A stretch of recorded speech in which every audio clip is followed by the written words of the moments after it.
Queridos irmãos, a paz do Senhor Jesus, eu sou o professor Gerson Willi e hoje chegamos à nossa 10ª lição dessa revista que estamos estudando sobre o livro de Jó, desse quarto trimestre de 2020. Hoje nós vamos falar sobre a última defesa de Jó. E antes de nós entrarmos no nosso texto áureo, eu quero mandar um abraço especial para os irmãos da cidade de Santana dos Matos, aqui no Rio Grande do Norte. Deus abençoe vocês e obrigado pela audiência aqui, por estar acompanhando as nossas lições. Então, o nosso texto áureo, queridos irmãos, se encontra aqui no livro de Jó, capítulo 31, versículo 4, que diz assim: Ou não vê ele os meus caminhos e não conta todos os meus passos? A verdade prática diz que ao olhar retrospectivamente para o passado, lembre o quanto Deus trabalhou nele. A nossa leitura bíblica em classe diz, Jó capítulo 29, versículo 1 ao 5, e prosseguindo Jó em sua parábola, disse: quem me dera ser como eu fui nos meses passados, como nos dias em que Deus me guardava, quando fazia resplandecer a sua candeia sobre a minha cabeça, e eu como a sua raiz caminhava pelas trevas, como a sua luz caminhava pelas trevas, como era nos dias da minha mocidade, quando o segredo de Deus estava sobre a minha tenda, quando o Todo-Poderoso ainda estava comigo e os meus meninos em redor de mim. A gente vai agora para Jó 30, versículo 1 ao 5. Mas agora se riem de mim os menos de idade do que eu, e cujos pais eu teria desdenhado de pôr como cães no meu rebanho, de que também me serviria a força das suas mãos, força de homens cuja velhice esgotou-lhes o vigor, de míngua e fome se debilitam e recolhiam-se aos lugares secos, tenebrosos, assolados e desertos. Apanhavam malvas juntos aos arbustos, e o seu mantimento eram raízes dos zimbros. Do meio dos homens eram expulsos. Gritava-se contra eles como contra um ladrão. Versículo 1 ao 5 do capítulo 31. Fiz o concerto com os meus olhos. Como, pois, os fixaria em uma virgem? Por qual seria a parte de Deus vinda de cima, ou a herança do Todo-Poderoso desde as alturas? Porventura não é a perdição para o perverso e o desastre para os que praticam a iniquidade? Ou não vê ele os meus caminhos e não conta todos os meus passos? Se andei com vaidade e se o meu pé se apressou para o engano. Nessa lição nós teremos 3 objetivos. O primeiro deles é mostrar que Jó lembra os tempos passados, quando era visto e reconhecido socialmente por todos. Contrastar o estado passado de Jó com o presente, quando se tornara motivo de escárnio, que é todos, esqueci de colocar o T. Elucidar a insistência de Jó na defesa da sua inocência. E aí agora a gente entra na introdução. Bem, queridos, o que nós vamos estudar hoje, na verdade, é um contraste que Jó faz em relação à sua vida passada e à sua vida presente. E no finalzinho a gente vai ver que ele fala do seu futuro. Então, nesta aula nós veremos como Jó se remete ao passado a trazer à memória parte da sua vida, onde lhe dava orgulho e alegria. Devemos lembrar do que Deus fez no passado e termos esperança que ele não mudou e nem mudará. E aí a gente vai ver aqui essa pequena linha do tempo sobre aquilo que Jó vai viver no capítulo 29, né? Então no capítulo 29, Jó vai lembrar da comunhão com Deus, do reconhecimento social, né? Que ele tinha uma boa família, né? Os meninos se sentavam ao redor da minha mesa, era respeitado pelas pessoas, a sua saúde era uma saúde de ferro, né? Tinha prosperidade no seu lar e tudo ia bem. A partir do capítulo 30 e o capítulo 31, aí a gente vai ver a realidade triste de Jó, que é o seu presente, né? Desprezo, sofrimento, doença, tristeza. E agora ele lembra do passado e se entristece por conta do seu presente, né? Que está totalmente desfigurado em relação àquilo que ele vivia antes. No nosso primeiro ponto hoje, Jó relembra seu passado de glória. Então, Jó se lembra do seu passado com muita saudade. Ele suspira pelos anos dourados, onde desfrutava das bênçãos de Deus. Então, a prosperidade material e espiritual de Jó é o primeiro conteúdo que ele vai falar aqui no capítulo 29. E aí, queridos irmãos, a gente deve imaginar sempre como estava a cabeça do patriarca, né?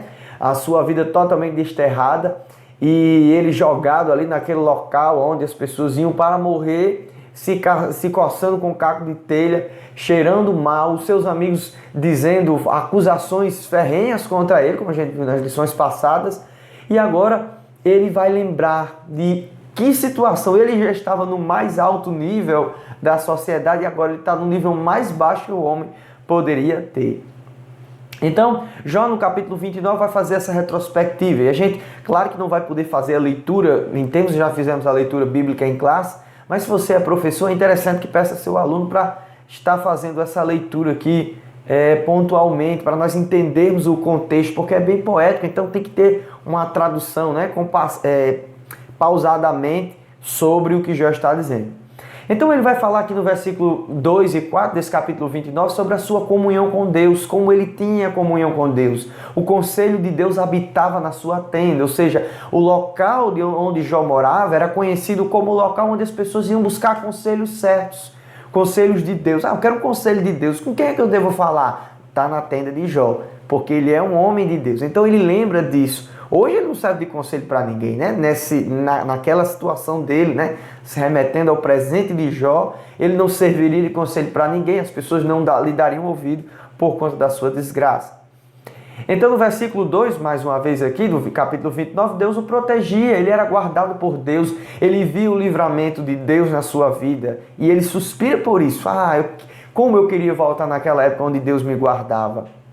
E ele dizia aqui que havia bênção sobre as suas famílias, né? Sobre a sua família, né? E aí ele vai falar dessa comunhão, de sentar à mesa com seus meninos e estar alegre. Como é feliz a família que tem isso, né? Que se senta ali, a gente vai ver essa imagem sempre da família como um local de felicidade, da pureza total da felicidade do ser humano como pessoa.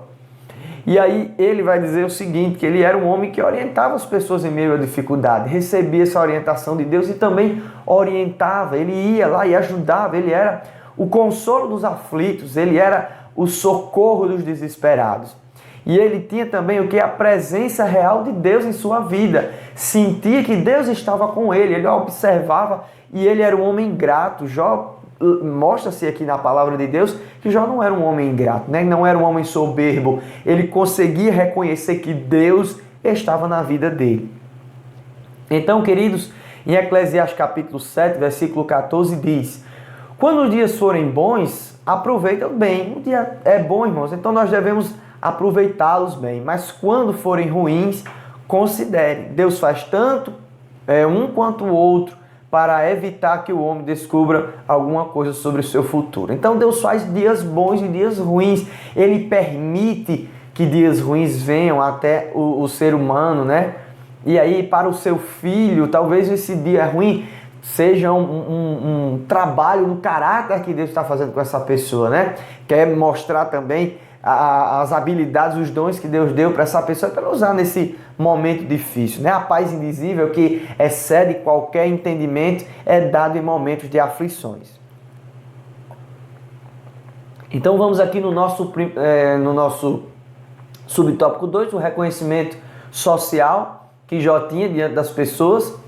Como vimos na lição sobre a conduta de Jó, o patriarca não era considerado grande apenas por ser alguém de posses. Então Jó não era lembrado simplesmente porque era alguém que tinha dinheiro, mas por sua sabedoria e sua justa procedência diante dos homens e diante de Deus.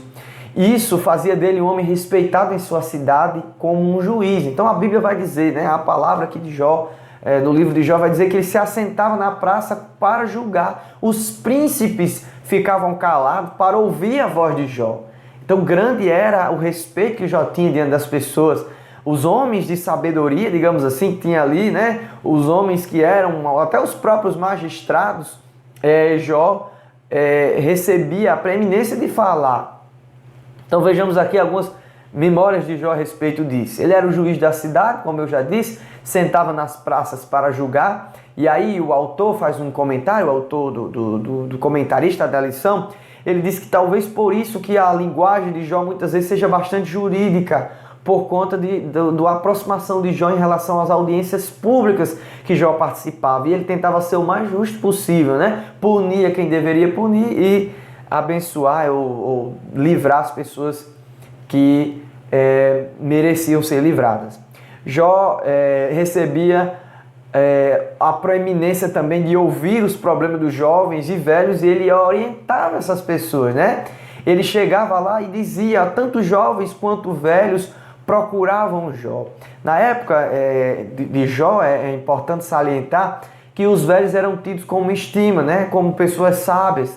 E aí os jovens procuravam esses homens, mas tanto os velhos quanto os jovens procuravam Jó para tirar suas dúvidas, para falar da sua vida. E ele diz aqui, se você for dar uma lida, que as palavras de Jó eram como se estivesse colocando gotas de água sobre a areia. Eles absorviam as palavras de Jó, eles recebiam de bom grado o que Jó estava falando. E aí nós vemos aqui vários versículos, né, desse capítulo 29, aonde Jó, ele socorria os desvalidos. Ele era socorro para aqueles que estavam ruins, aqueles que estavam em provação. Então, irmãos, quando você estiver falando da lição aí, dá para entender como o Jó ele era. O que Jó está falando aqui? Ele está lembrando de um passado onde ele se alegrava, onde ele agradava a Deus e se sentia feliz com isso, né? E aí a gente vai ver daqui a pouco como está a vida de Jó. E aí, como a gente viu, ele era juiz da cidade, ele punia os opressores. Seu amor em defesa da justiça era como a sua vestimenta, ou seja, ninguém sai de casa sem a sua vestimenta. Então Jó ele era justo aonde ele andava, aonde ele ia, ele carregava em si a justiça. Ele sabia o que estava fazendo no sentido de abençoar as pessoas. E Jó ele não desprezava as pessoas que vinham até ele precisando de consolo. Eu não me lembro agora da referência, eu acabei não colocando aqui, mas também fala que Jó era aberto. Eu acredito que a gente vai ver nos outros slides as pessoas que vinham reclamar a ele, até os seus servos que vinham reclamar a ele por problemas, Jó estava ali para receber. Ainda teríamos aqui muito que falar da conduta de Jó, porque são vários versículos, né, irmãos, sobre isso. Ele, ao ser prudente e desviar-se do mal, esperava que seus dias terminassem em paz e tranquilidade diante dos homens. Mas, infelizmente, lhe sobreveio o mal. Quando a gente está fazendo alguma coisa para a obra de Deus, intimamente, irmãos, mesmo que a gente não esteja fazendo para aparecer ou para que os homens vejam, queiram retribuir, mas de alguma forma, quando vem o mal nas nossas vidas, a gente fica com aquela dúvida, né? Mas, meu Deus, eu estou recebendo de recompensa, será? Aquilo que eu fiz, será que eu não fiz com tanto interesse de coração? E aí pode ocorrer nas nossas vidas essa dúvida. Então o autor, o comentarista da lição, deixa uma ponderação importante, né? Uma reflexão que a gente tem que fazer. Não há dúvida de que Jó, conforme a Bíblia mostra, era um modelo de justiça social. Toda a vida devemos ter cuidado de não transportar para dentro do texto bíblico nenhuma teoria moderna de justiça social firmada em valores materialistas contrários aos defendidos nas Escrituras. De fato, ele era um homem que defendia a justiça social, mas nem de longe se pode classificá-lo como um socialista aqui nos tempos modernos. Isso seria forçar o texto, ir além do que está escrito e sobrepor o ensinamento bíblico, político na Bíblia. Então não é esse ensinamento de justiça social como a gente vê hoje, que é o socialismo, né? O socialismo é um modo de produção intermediário entre o capitalismo e o comunismo, quando o governo está em um processo de transformar os meios de produção privados para sociais, né? Ou seja, ele pega aquilo que é de alguém privado, né? Aquilo que é de um indivíduo e toma e reparte para as outras pessoas. Não é isso que Jó estava sendo. Ele não era essa pessoa, né? Ele não era um tal de Robin Hood que ali pegava de uns e distribuía para as outras pessoas. Então chegamos aqui ao nosso subtópico 2, o nosso tópico 2, onde Jó lamenta o seu estado presente. Então, a partir de agora, Jó ele vai começar a lamentar a sua vida. Ele lembrou do seu procedimento no passado e agora ele vai falar da sua situação no presente, né? Então, a primeira coisa que a gente vai ver é o desprezo por parte do jovem das classes menos favorecidas. Depois de haver lamentado e lembrado do seu passado brilhante, Jó agora faz um contraste com a dura realidade do seu presente. Ele observa que, além das suas dores, também recebe o desprezo social por parte dos jovens e das classes menos favorecidas que outrora lhe tinham com estima. O patriarca era motivo de chacota por parte da classe mais miserável dentre os povos, aqueles expulsos do arraial e que se alimentavam de erva como jumentos como jumentos monteiros. Então o problema aqui era que Jó havia saído, né, de uma pessoa que era um conselheiro geral ali daquela comunidade, daquele local onde ele estava, e agora ele é desprezado até por um tipo de pessoa. O comentarista vai deixar um subsídio no comentário bíblico, o Beacon, sobre isso, e aí a gente vai ver sobre essas pessoas que Jó está se referindo aqui, essas pessoas que uivam nos arbustos, né, conhecidos como os filhos dos doidos, ali no versículo 8 do capítulo 30, aonde vai dizer que essas pessoas eram miseráveis, né? E eram expulsas da comunidade por ser tão miseráveis, mas Jó agora está sendo zombado por essas pessoas. Essas pessoas estão passando dizendo: Jó, você não é ninguém, eu sou melhor do que você, Jó. Pelo menos eu consigo andar e sair para procurar meu alimento, você nem saúde tem. Então era assim que Jó estava se sentindo, né? O motivo desse lamento agora é porque ele via quem ele era antes e como ele está agora, desgraçado e sendo feito chacota dos jovens que outrora iam na sua casa para ouvir os seus conselhos, e agora de como ele estava recebendo essa paga, digamos assim, da vida em relação a esses pobres miseráveis que não lhe respeitavam. Então a gente vai ver aqui, irmãos, eu achei interessante colocar Provérbios 19, duas passagens em Provérbios que falam sobre as pessoas que têm dinheiro e as pessoas que não têm, como os amigos se comportam. Veja no capítulo 19, versículo 4 de Provérbios, que diz que a fortuna produz muitos amigos. E é verdade, quem tem muito dinheiro tem muitos amigos, mas talvez os amigos não sejam verdadeiros. Mas, para o pobre, né, até o melhor amigo do pobre abandona ele. O pobre, então, ele tem uma pessoa muito chegada ali e às vezes vai embora por causa de interesse de alguém, ou essa pessoa era rica e acabou falindo, e aí as amizades foram embora. Eu não conheço você, mas na época que você estava de bem com a vida, estava tudo bem, o celeiro da sua casa estava cheio, estava tudo tranquilo, era rodeado, as pessoas perguntavam como você estava, né? Queria saber da sua situação. Mas quando você passa por essa crise grande, estou dando um exemplo aqui, aí os amigos lhe abandonam. Então, o Provérbio 17,5 diz o seguinte: quem zomba dos pobres revela o desprezo pelo Criador deles, porque Deus criou tanto o rico como o pobre. Ele é o Criador de todas as coisas. Quem se alegra com a desgraça dos outros não ficará muito tempo sem castigo.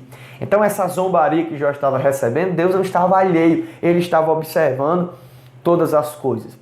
Então, queridos, em uma sociedade materialista em que vivemos, o ter para a maioria é bem melhor do que o ser. Devemos nos precaver para não usarmos as lentes da bajulação e da acepção de pessoas, como bem asseverou o apóstolo Tiago em sua carta no capítulo 2. Então, o apóstolo Tiago, no capítulo 2, vai falar sobre isso, né? De alguns irmãos que estavam tratando melhor as pessoas que tinham mais condições financeiras e colocando em lugar de privilégio na igreja. Porque a pessoa chega com um anel do dedo, uma roupa boa, você coloca ela na primeira posição. Mas o irmão que está chegando com a roupa um pouco surrada, você diz aqui: senta aqui nesse banco, né? Que antigamente eles se reuniam e geralmente eram como se fossem escadas, né? E a gente sabe, algumas arquibancadas ainda tem até hoje isso. E ele dizia: não, sente aqui nesse local mais inferior, onde os meus pés ficam batendo na sua cabeça. Então o apóstolo Tiago, ele nos assevera a respeito disso. Os cristãos não devem dar proeminência a alguém por conta do interesse, né? E tem pessoas que são apegadas, são interesseiras,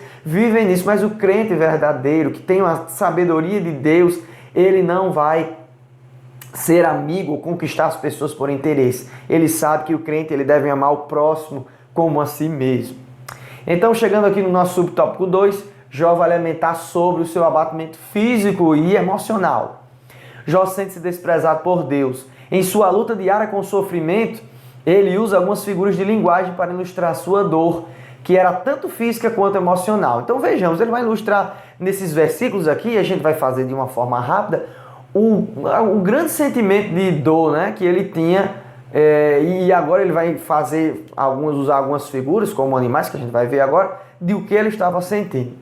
Então, nas suas vestes manchadas, ele observa uma prova palpável do seu sofrimento. Então, ele olha para as vestes dele sujas, e aí talvez seja das suas feridas, né, que estavam purulentas, e ele vê a situação que ele está. Né? A marca agora das suas roupas, né, falam para ele da grande desgraça que ele está. Deus deve estar por detrás de todo esse sofrimento e mesmo assim o ignora. Então ele vê que ele pergunta, ele se auto-indaga sobre a situação e diz, não, isso deve ser Deus. Mas eu clamo a Deus que era tão próximo de mim há poucos dias e agora Deus não me responde. Nós não sabemos quanto tempo Jó sofreu, né? Mas Jó teve tempo suficiente para dizer, Deus era meu amigo, mas agora eu não sinto que ele é meu amigo, que ele está distante de mim. E aí ele vai dizer que se sente caçado como um animal, né? Ele se sente como se fosse um animal selvagem ferido, caçado por Deus, não por qualquer um. Ele se sente caçado por Deus por estar recebendo a posição. E atormentado por um furacão. Se sente ruim nesse sentido, um turbilhão de coisas passa sobre a sua cabeça e vindo que a desgraça, para onde Jó olhava tinha desgraça, para onde ele olhava tinha sofrimento. Então todo conflito de Jó inundava sua alma e enchia o coração de perguntas e sentimentos que nunca houvera provado antes. Jó nunca houvera provado o gosto desses sentimentos e eram amargos à sua boca.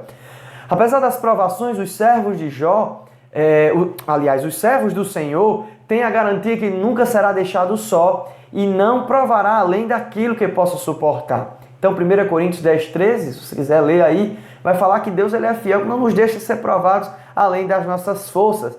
E Hebreus 13 e 5 diz, sejam vossos costumes sem avareza, né? Sem estar com interesse por trás, contando-vos com o que tendes, porque ele disse, nem te deixarei e nem te desampararei. O escritor dos Hebreus aqui falando de uma passagem do Antigo Testamento, dizendo que nós devemos confiar em Deus, porque ele já prometeu que não nos deixará, apesar do sentimento, né, que às vezes a gente sente que Deus está distante. Irmão, Deus está próximo, o Senhor está olhando todas as coisas. Então chegamos no nosso subtópico 3, Deus teria abandonado Jó, e a gente falando aqui já vê que não, né? O sofrimento emocional de Jó refletia a sua crença de que Deus estava por trás de tudo aquilo que estava passando. Jó também se sentia abandonado pelos homens, então ele se sentia abandonado por Deus e via que ninguém queria lhe ajudar. Até os seus conselheiros eram médicos da moléstia, né? Ou seja, médicos que vinham para mexer mais ainda na ferida de Jó. Então vejamos aqui o ponto, né, do sofrimento de Jó. Perda de fazendas, perda de empregados, perda dos seus filhos, perda da saúde física e perda da saúde emocional. E aí a gente faz uma pergunta, Jó estaria perdendo a esperança de Deus, né? Que Deus estava com ele? Será que Jó estava sentindo a perca dessa presença de Deus? A gente vai ver que sim, de algum momento ele começa a perder as esperanças e vê que ele não tem mais vigor para continuar e prefere a morte. Ele diz em outras passagens que a gente viu nas lições passadas que ele estava como aqueles que se achassem a morte estaria achando um grande tesouro. Então o sentimento da perda de coisas nessa vida, até parentes, não pode ser comparado a de estar longe de Deus, né? Então você perde tudo, mas se você sente a falta, né, de que Deus já está com você, é um sentimento muito de desgraça no seu coração. O próprio Jesus sentiu isso intensivamente, não extensivamente, né? Não é que ele esteja ficado separado realmente do Pai, mas ele sentiu intensivamente quando sofreu na cruz pelos nossos pecados. Em Mateus 27, 46, ele diz, Pai, porque me abandonaste, né? Ele vai sentir o peso do abandono de Deus, mas ele estava assim ali com Deus. Talvez aí o inimigo, né, nessa situação que Jó estava, o inimigo sagaz esperasse uma blasfêmia por parte de Jó. Se a fé do patriarca estava ameaçada em relação à misericórdia de Deus, ele estaria em um momento de grande fragilidade. Não podemos perder a fé, mesmo que aparentemente Deus esteja longe, né? Nem mesmo que as águas se rujam e os montes se perturbem, mas há um rio cujas correntes alegram a cidade de Deus e Deus está no meio dela, não será abalado. Então, queridos, devemos observar que ainda que a gente tenha perdido tudo, né? E aí é uma situação muito difícil essa de Jó, nós não podemos perder, não temos que perder a esperança que Deus, Ele está conosco, Ele continua conosco. Então chegamos aqui no nosso tópico 3, o nosso último tópico, o futuro em aberto de Jó. No capítulo 31, e aqui a gente vai falar Jó e a defesa da sua ética sexual, no capítulo 31, Jó expressa mais uma vez a sua integridade e inocência. Nos primeiros versículos ele faz uma pergunta retórica sobre a sua conduta ética sexual, né? O que é que ele vai dizer? Fiz um concerto com os meus olhos, como pois fixaria numa virgem? Né? E ele vai dizer, eu sou uma pessoa que fiz um concerto com os meus olhos para não olhar para aquilo que não é correto, para uma moça, né? E eu sou casado, não posso olhar. Neste mesmo sentido, Jesus advertiu o homem em relação à cobiça sexual em Mateus 5:27. A postura de Jó é de quem faz uma autoavaliação. A gente lembra do apóstolo Paulo, quando ele vai falar a respeito da Santa Ceia, ali em 1 Coríntios, e ele vai dizer, examine-se o homem a si mesmo. E era isso que Jó estava falando. Ele estava olhando, deixa eu ver, deixa eu olhar mais uma vez aqui minha vida, né? Olha, em relação a esse procedimento, em minha vida conjugal, eu sou uma pessoa direita, eu não olho para outras mulheres, né? Eu não tenho colocado meus olhos, porque eu fiz um conserto. Então ele vai defender o seu conserto nisso aí, ele vai defender que ele era puro nesse quesito. E aí no nosso subtópico 2, Jó vai fazer também uma defesa da sua ética social. Ele vai dizer, né, em suas memórias, o patriarca já havia lembrado da sua conduta salutar em relação ao próximo, mas nesse capítulo ele se aprofunda um pouco mais, né, daquilo que ele fazia. Ele sempre tratou o órfão e a viúva com dignidade. Os servos da sua casa, como eu falei que a gente ia tratar disso em outro slide, tinha abertura para expressar suas queixas. Jó diz o seguinte, eu não deixava que ninguém tivesse dificuldade de chegar até mim para reclamar suas queixas. Vamos lembrar aqui de um patrão ruim, né? Que ele faz uma maior dificuldade para que os seus empregados cheguem até ele, né? Mas Jó não, ele deixava a sua porta aberta do seu escritório, entre aspas, para que os seus empregados dissessem, olha, eu estou recebendo um mau salário, trabalhei muito hoje e o seu supervisor me pagou pouco. Jó ressacia, ele ia lá e ouvia o que estava acontecendo. Ele não era uma pessoa arrogante, ele era acessível. E aí, meu irmão, se você é chefe, se você é dono, é empresário de alguma coisa, você tem que tomar o exemplo de Jó, né? Seja acessível, escute os seus empregados. Se você está passando por uma situação como essa daqui, tenha paciência, porque os homens são assim, né? A gente tem um acesso direto com Deus através de Jesus Cristo, mas os homens se consideram inacessíveis, né?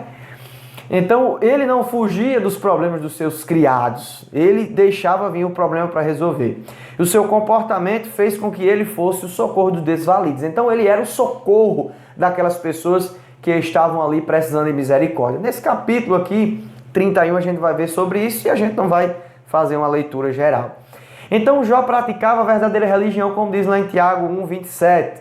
A religião pura e imaculada para com Deus e Pai é esta: visitar os órfãos e as viúvas nas suas tribulações e guardar-se da corrupção do mundo. É tudo aquilo que Jó fazia, né? Ele visitava as viúvas, ele olhava o que os órfãos estavam precisando e ele ajudava na tribulação e ele fugia da corrupção do mundo. Então, queridos, é mais ou menos isso o que nós vemos aqui. Veja qual é a sistemática dessa lição. Jó lamenta do seu passado, olha para o seu presente, volta agora para o seu passado, lembrando mais uma vez daquilo o que ele fazia. E aqui a gente vai continuar no nosso último subtópico 3, Jó busca a resposta de Deus. E aí ele vai dizer no versículo 35, quem me dera que me ouvisse. Né? Ele queria alguém, quem me dera alguém que ouvisse ele. Né? Quem me dera, Deus, que tu me ouvisse, que ouvisse o que eu estou falando. Eu queria que o Senhor ouvisse aqui a minha súplica, porque ele sentia que estava distante de Deus. Então Jó havia feito uma retrospectiva do seu passado de bênçãos e depois contrastou com o seu presente de angústia. Mas neste momento o patriarca está olhando para o futuro por dois motivos. O primeiro ele quer se apresentar diante de Deus mais uma vez. Ele queria estar ali diante de Deus e perguntar o que é que está acontecendo, Senhor. Eu tenho uma conduta direita, eu tenho procurado te agradar, mas agora eu estou nessa situação. Eu queria ouvir de ti qual é a resposta. E segundo, está com a consciência pura, como um príncipe em um tribunal. Ele quer se apresentar diante de Deus porque sente que o seu coração é puro, ele não seria condenado diante de Deus. Depois de tudo isso, nos resta a pergunta: como teríamos condições de nos apresentarmos diante de um Deus santo, com nossas consciências limpas? Somente por Jesus Cristo, como diz Romanos capítulo 31 e o versículo 33. Então aí, queridos, o que acontece nesse final aqui, né? Jó, ele pergunta, ele quer ouvir de Deus uma resposta, ele quer ouvir de Deus o que está acontecendo, e aí Jó quer se apresentar. Mas levando para o nosso contexto de hoje, ninguém teria condições, ou ninguém tem condições de se apresentar. Quem subirá? Lembra do Salmo? Quem subirá ao santo monte do Senhor, né? E quem estará diante da sua presença? Ninguém tem condições, mas aquele que é limpo de mãos e puro de coração, Esse sim. E esse é Jesus Cristo que se apresentou por nós, levando ali o sacrifício por nossos pecados. E aí não há mais nenhuma condenação para nós que estamos em Cristo Jesus. Queridos irmãos, chega aqui ao fim da nossa aula. Se você gostou dessa aula de hoje, curta, se inscreva no canal e baixe os nossos slides que estão sempre disponíveis aqui na descrição do vídeo. Deus abençoe vocês e até a próxima aula. Amém.